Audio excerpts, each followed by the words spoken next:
Hi everyone, it's Sue from Ullycats Designs and Ullycat'sworld blog. And today I'm going to be making another of my Christmas stove cards. Today is going to be a trifold card. So I'm starting with a 9 by 5 inch piece of white cardstock, and I'm scoring every 3 inches so that we'll have an accordion style card.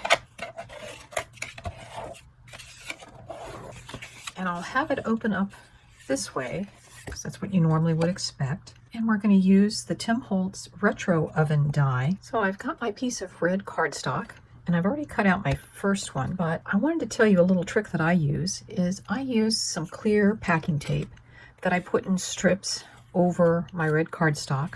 So when I cut it out, I will end up with a nice, it's embossed and it's shiny.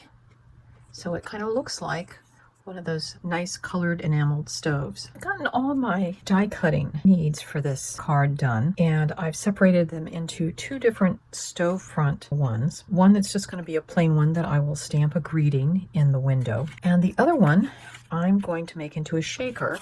And here are all of my shaker elements. The die set does come with all the little cookie cutters, so I've cut them out of several different shades of brown. And then in going through my stash, I found I had saved a bunch of sort of pastel bits. I'm not sure from what die, but there's dots and circles, so I thought that would make some nice like sprinkles and other decorations that would go on there.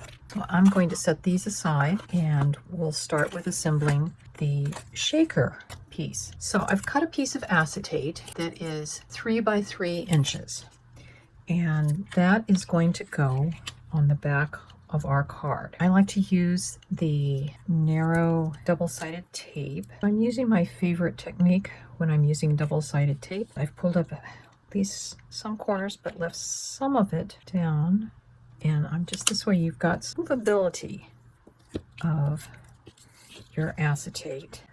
So I have some narrow foam tape, and I'm just going as close as I can to the window so that all the shaker bits will be visible. And since this isn't quite as thick as I would like it, I'm going to put a double layer of tape on top of it.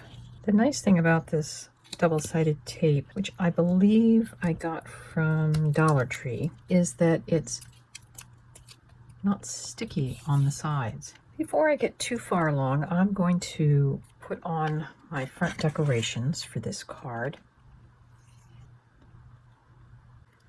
So I don't know if you can see, but there is a little line here that denotes the top edge of the stove. So because this is going to be raised up, I'm actually going to adhere this part to the back half of the card. I've put glue on the silver piece, which would be the top of the stove. And there are burners that go on the stove as well. And those I'm going to adhere to that so that they'll have some dimension. And I'm kind of using my grid mat, so we'll let those dry. So the tiny knobs are kind of interesting. Just need to put just a tiny bit of glue on them. And the knobs actually have a little bit of they have the indentations, the embossings for where the black knobs go. But the other nice thing is that they also have a tiny little point to them so that you know that's where the top of the dial lever goes.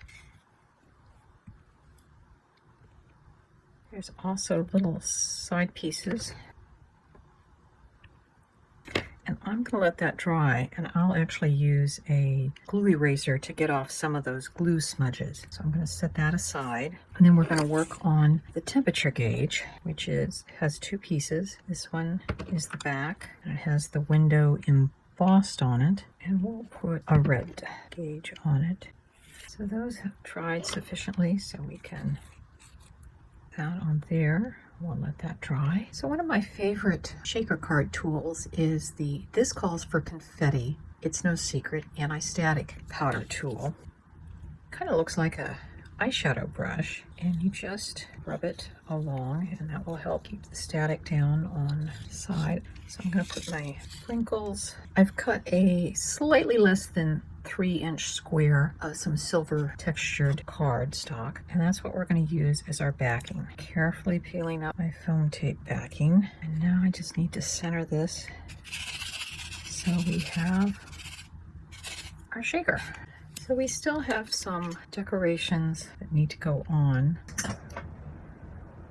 Final third strip, almost a hidden one, but it just goes at the very back of that. So I have both stovetops put together with the exception of the burners on the back one. I'm actually going to try tweezers on this one. Stamping blocks are great as paperweights for these type of projects. Here you can see what's going to be the back stove and then the front shaker stove. And the only difference really between them is the shaker element and the fact that I've cut off the top stove.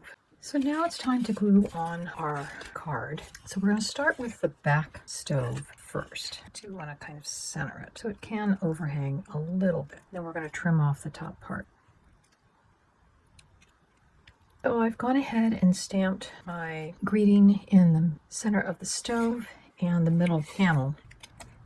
And we're gonna just finish trimming off our card base so we have our insides ready. And now we'll glue on our front, our shaker, gluing that on. And next we'll just put glue on the back of our shaker base. So here's our finished Christmas oven shaker card. It opens up. I'm gonna write a message.